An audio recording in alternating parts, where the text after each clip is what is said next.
क्षेत्र में आपके भाई कपल राय अब की भारी है। आपके क्षेत्र में आपके भाई कपल राय अब की भारी है। भौकाल रहा भौकाल रही भौकाल हमेशा जारी है। भौकाल रहा भौकाल रही भौकाल हमेशा जारी है।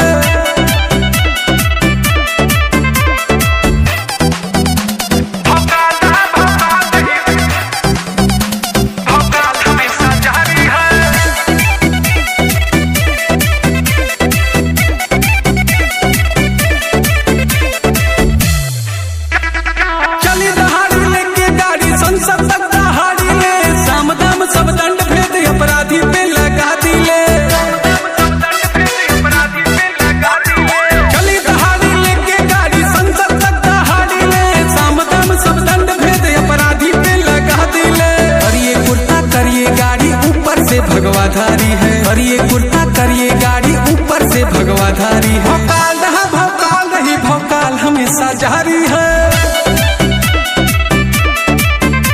भौकाल रहा भौकाल रही भौकाल हमेशा जारी है।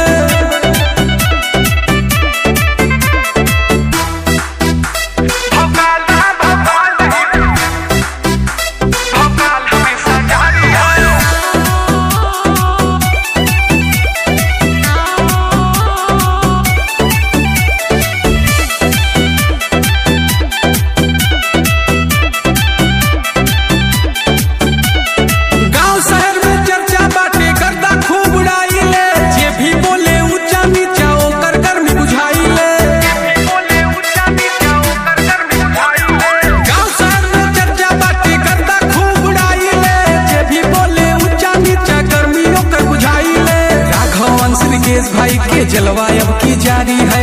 राघवन श्रीकेश भाई के जलवा अब की जारी है। भौकाल रहा भौकाल रही भौकाल हमेशा जारी है।